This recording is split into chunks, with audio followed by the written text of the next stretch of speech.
पूज्याय राघवेन्द्राय सत्यधर्मरथाय च भजतां कल्पवृक्षाय नमतां कामधेनुवे कृष्णाय वासुदेवाय देवकी नंदनाय च नंदगोपकुमाराय गोविंदाय நமோ நமः. ஐந்தாவது வேதம் என்று போற்றப்படும் மகாபாரதம் பார்த்து வருகிறோம். இப்போ தர்மத்தின்படி பாண்டவர்களுக்கு நியாயமாக கிடைக்க வேண்டிய ராஜ்யத்தை கேட்டும் துரியோதனாதிகள் தருவதற்கு தயாராக இல்லை. கடைசி முயற்சியாக பகவான் கிருஷ்ணனையே தூதுவாக அனுப்பலாம் என்று வேண்ட அவரும் ஒப்புக்கொண்டார்.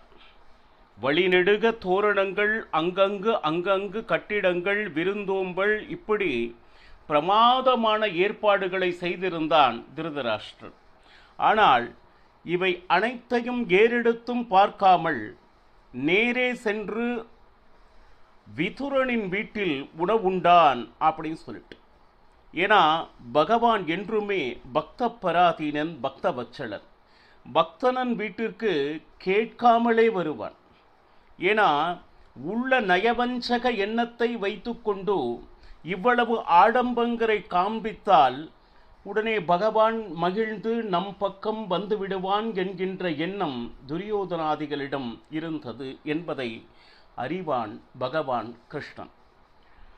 உடனே குந்தி அவள் மனதில் இருக்கக்கூடிய ஏக்கங்களையெல்லாம் கேட்டு சமாதானம் செய்து துரியோதனுடைய வீட்டிற்கு சென்றான். இரவு நேரம், நிச்சயமாக உன்னுடைய வீட்டில் உணவு உண்ணமாட்டேன் என்பதை ஒளிவு மறைவின்றி கூறினான்.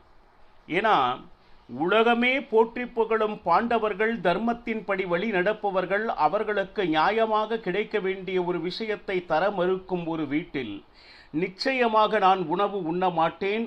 இன்னும் சொல்ல போனா நீ வந்தாலும் உணவு தரமாட்டேன், நானும் கொடுக்க மாட்டேன், அங்க எந்த விஷயத்தையும் ஸ்வீகாரமும் செய்ய மாட்டேன் என்பதை தெளிவாக பகவான் கிருஷ்ணன் கூற, சபைக்கு வந்த கிருஷ்ணன் திருதராஷ்டிரனிடம், திருதராஷ்டிரா, நீ தார்மீகன் என்பது எனக்கு தெரியும். ஆனால் சூழ்நிலை கைதியாகி அதர்மத்திற்கு துணை நிற்கிறாய். அது என்ன ஆச்சு அப்படின்னு கேட்டீங்கன்னா, இன்று உன்னுடைய குலத்தையே நாசமாக்கப் போகிறது. இன்னும் நீ மௌனியாக இருந்தால் உன்னை நம்பி இருக்கக்கூடிய அந்த பிரஜைகளை கொல்லும் பாவமும் உன்னையே வந்து சேரும் என்று உள்ளதை உள்ளபடி திருதராஷ்டிரனுக்கு பகவான் கண்ணன் கூறினான். மற்றும் பரசுராமர் எழுந்து நின்று, அர்ஜுனன் சாமானியனானவன் அல்ல, மிகப்பெரிய திறமை, விசித்திரமான பான பிரயோகங்களை அறிந்து வைத்திருக்கிறான். நீங்கள் ஏதோ யுத்தத்தில் மிக எளிதாக பீமார்ஜுனரை வெல்லலாம் அப்படின்னு சொல்லிட்டு திட்டம் தீட்டிக் கொண்டிருக்கிறீர்கள். அது எந்த காலத்திலும் நடக்காது என்று பரசுராமர் தெளிவாக கூற, அதே போல கண்வரிஷிகள் எழுந்திருந்து ஒரு கதா ரூபமாக துரியோதனிடம் மகனே அப்படின்னு சொல்லிட்டு உறவை வைத்து கண்வரிஷிகள் எவ்வளவோ உபதேசம் செய்தனர். ஆனால் அது அத்தனையும் கேட்டும் கேட்காது போல் என்ன சொல்லுது, தொடை தட்டி சிரித்து ஆரவாரம் செய்தான் அவமானப்படுத்துவதற்காக. எப்பொழுது நல்லது சொல்ல வேண்டும் என்று ஒரு ரிஷிகள் அவ்வளவு தூரம் நம்மை தேடி வந்து சொல்கிறார்களோ அதை ஏற்காது இவ்வளவு அவமானப்படுத்த வேண்டும் என்கின்ற நோக்கத்தினிலே இந்த காரியத்தை செய்கிறான் என்றால், இந்த தொடையை தட்டி நீ ரீங்காரம் செய்து கொண்டிருக்கிறாய், உன்னுடைய சாவிற்கு அந்த தொடையே காரணமாகும் என்கின்ற சாபத்தை கண்வரிஷி கொடுத்தார். இப்போ நாரதர் எழுந்து நின்று தன் பக்கம் இருக்கக்கூடிய அந்த தர்மங்களை கூறினாரா. என்னன்னு கேட்டீங்கன்னா, இந்த உலகத்தில் ஆபத்து என்று வரும் பொழுது தானாக வந்து நல்லது சொல்வதற்கு இந்த உலகத்தில் நிறைய பேருக்கு ஆட்களே இருப்பதில்லை. ஆனால் எதையும் எதிர்பார்க்காது நம்மளுடைய நலன் மட்டுமே கருதி நல்லதை சொல்கிறார்கள் என்றால் முதலில் செவிமடுத்து கேட்க வேண்டும். முதல் அப்போ அதையே கூட கேட்கலைன்னா நாம் மிகப்பெரிய சந்தர்ப்பத்தை நழுவ விடுகிறோம் என்று அர்த்தம். பாருங்க, பகவான் கிருஷ்ணனிலிருந்து ஆரம்பித்து அத்தனை பேரும் பாண்டவர்களுக்கு மட்டுமல்ல கௌரவர்களுக்கும் நல்லது ஆக வேண்டும் என்கின்ற எண்ணத்தினால் இவ்வளவு பெரியர்கள் எவ்வளவோ கதைகளை சொல்லி ஒரு குழந்தைக்கு புரிய வைக்க முயற்சிப்பது போல எவ்வளவோ முயற்சிகள் செய்கிறார்கள். ஏனென்றால் யுத்தத்தினால் மிகப்பெரிய அழிவு ஏற்படும் என்று பெரியவர்களுக்கு தெரியும். அதனால எப்படியாவது துரியோதனுடைய மனதில் நல்லது பிறக்காதா அப்படிங்கிறதுக்கு எத்தனையோ விதமாக கூறி பார்க்கிறார்கள். ஆனால் அதை எதனையும் செவியில் போட்டுக்கொள்ளவே இல்லை துரியோதனன். அது போக இப்போ பார்த்தீங்கன்னா ஒரு கஷ்டம் வரும் பொழுது சரி இவரெல்லாம் வருவாங்க புத்தி சொல்வதற்கு. கொஞ்சம் பாருங்க, ஏதாவது சொந்த பந்தங்கள் அப்படின்னு சொல்லிட்டு கஷ்டம் வரும்போது வருகிறார்களா அப்படின்னா இல்லை. நாம் எதிர்பார்க்காத சமயத்தில் வந்து நம் கஷ்டம் இருக்கும் பொழுது நீ இப்படி செய்யாதே இப்படி செய் என்று ஒரு அறிவுறுத்துகிறார்கள் என்றால் நிச்சயமாக அது நாம் செய்த புண்ணியம். நல்ல பேச்சு யாராவது நமக்கு கூறினார்களே ஆனால் அதை எப்பவுமே கேட்காமல் நான் என்ன நினைத்திருக்கிறேனோ அதுதான் சரி என்கின்ற நினைப்பில் இந்த குழந்தைகள் தான் ஹட்டம் செய்யும், பிடிவாதம் செய்யும். நான் இதிலிருந்து மாற மாட்டேன் அப்படின்னு சொல்லிட்டு. ரெண்டு விஷயம் துரியோதனா, உன்னிடம் நான் கண்டது என்னன்னு கேட்டீங்கன்னா ரெண்டு விஷயம் உன்னை அழிப்பதற்காகவே உன்னுள்ளே இருக்கிறது அப்படின்னு நாரதர் கூறுகிறார். ஒன்று ஹட்டம், பிடிவாதம். இந்த பிடிவாத குணம் இருக்கிற வரையிலும் துரியோதனா உன்னை யாரும் காப்பாற்ற முடியாது. இரண்டாவது அகங்காரம், நானே அப்படிங்கிற ஒரு எண்ணம். இது எல்லாம் எனக்கே தெரியும், என் முன்னே யாரும் நிற்க முடியாது, சகல தேவதைகளும் என் முன் நின்றால் அவரை ஒரு க்ஷண நேரத்தில் வீழ்த்தி விடுவேன் என்கின்ற அந்த அகங்காரம் இருக்கிறதே, இந்த ரெண்டும் இருக்கும் வரை நிச்சயமாக உன்னை காப்பாற்ற யாராலும் முடியாது. நாரதர் பாருங்க, எல்லாருமே ஒளிவு மறைவு இல்லாமல் வெளிப்படையாக துரியோதனன் முன்னே கூறிவிட்டனர், பின்னாடி பேசுறது கூட இல்லை. ஏன்னா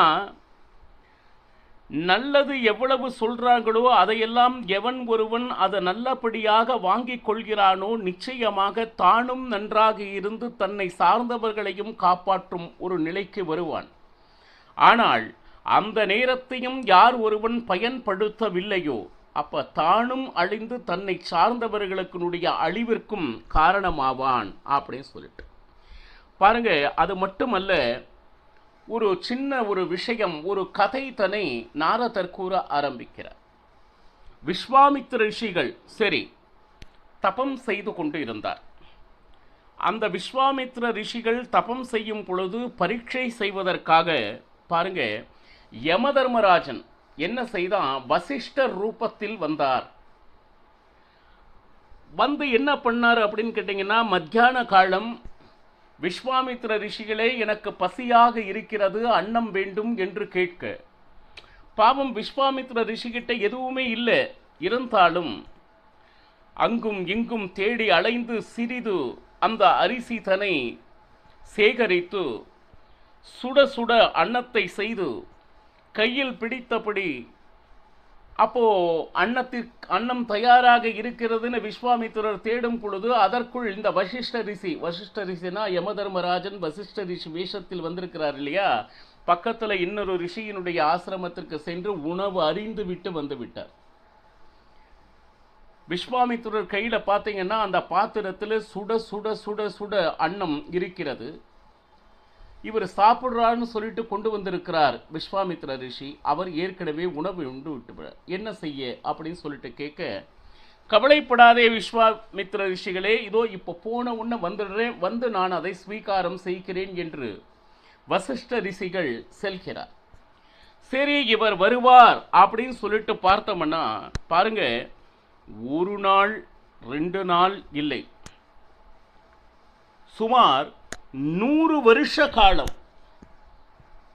வசிஷ்ட ரிஷிகள் வரவே இல்லை. ஆனா விஸ்வாமித்திர ரிஷிகள் அந்த அன்னத்தை பிடித்து கொண்டு நின்று கொண்டே இருக்கிறார். ஏன்னா தன்னுடைய ஆசிரமத்தை தேடி தான் குருவாக நினைக்கக்கூடிய வசிஷ்ட ரிஷிகள் வந்து அவர்களுக்காக அன்னம் தயார் செய்து அதை நாம் பரிமாறாமல் நாம் எந்த காரியத்தையும் செய்யக்கூடாது என்று அவ்வளவு தூரம் பொறுமையாக விஸ்வாமித்திர ரிஷிகள் 100 வருட காலம் நின்றபடியே இருந்தார். இந்த நேரத்தில் விஸ்வாமித்திர ரிஷிகளுக்கு சிக்ஷை செய்வதற்காக, பணிவிடை செய்வதற்காக காலவ ரிஷிகள் அந்த இடத்துல வந்து விஸ்வாமித்திரருக்கு தேவையான அனைத்து சேவைகளையும் செய்து வந்தார். இப்போ 100 வருஷம் ஆன பின்ன உடனே வந்தார். யார்? வசிஷ்ட ரிஷிகள் வந்து அன்னம் கொடு அப்படின்னு சொல்லிட்டு கேட்ட உடனே 100 வருடங்கள் ஆன பின்னும் விஸ்வாமித்திர ரிஷியின் கையில் இருக்கக்கூடிய அந்த பாத்திரத்தில் அன்னம் சுட சுட இருந்தது என்று மகாபாரதம் வர்ணிக்கிறது.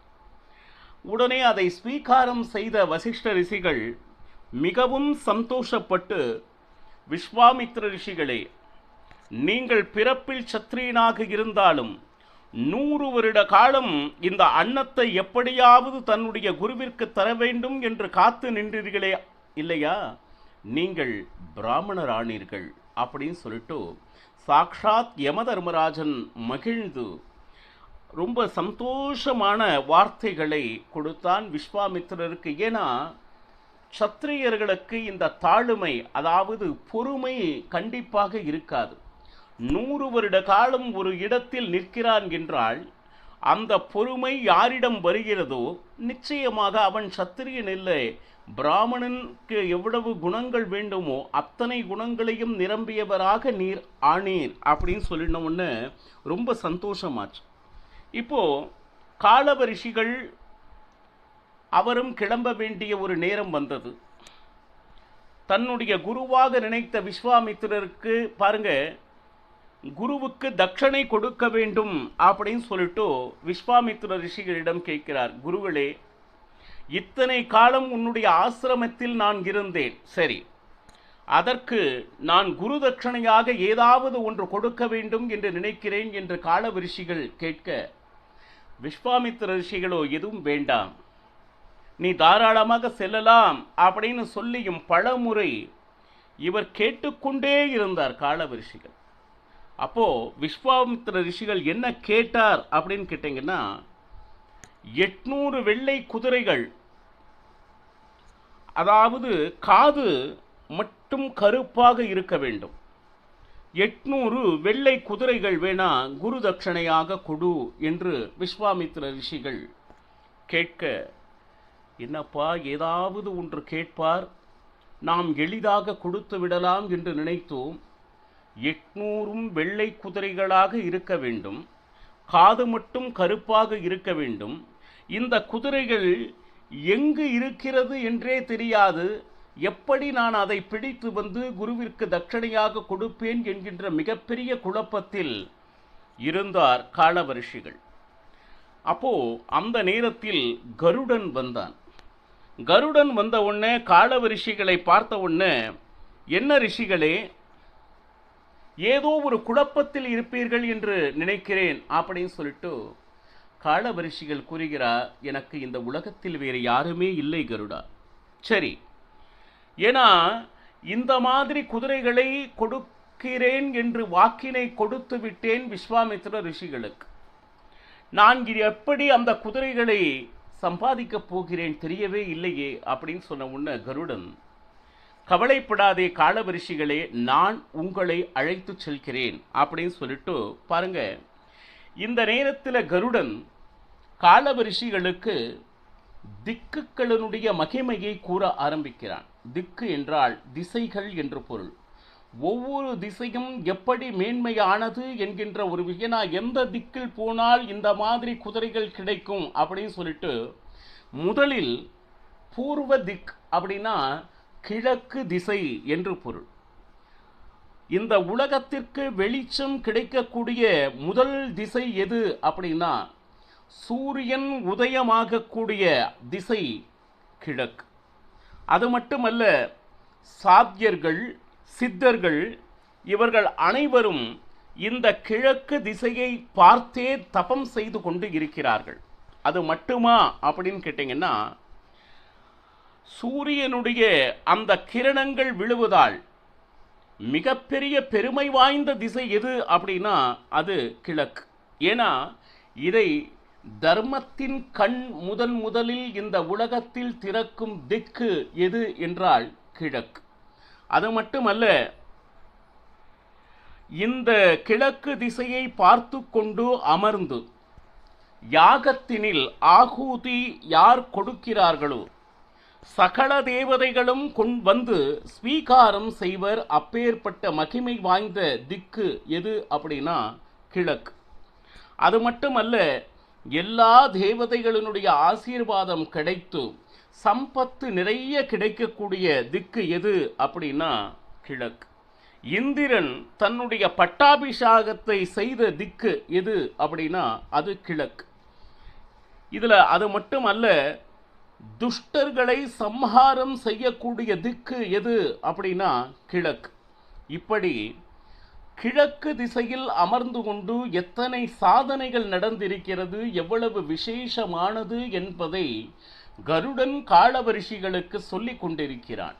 அடுத்து தட்சிணம், அதாவது தெற்கு திசை என்பது என்ன, அதனுடைய மகிமைகள் என்ன என்ன என்பதனை கூற முற்படுகிறான். நாளையும் பருகலாம். ஹரே ஸ்ரீனிவாசா. சர்வம் ஸ்ரீகிருஷ்ணார்ப்பணமஸ்து.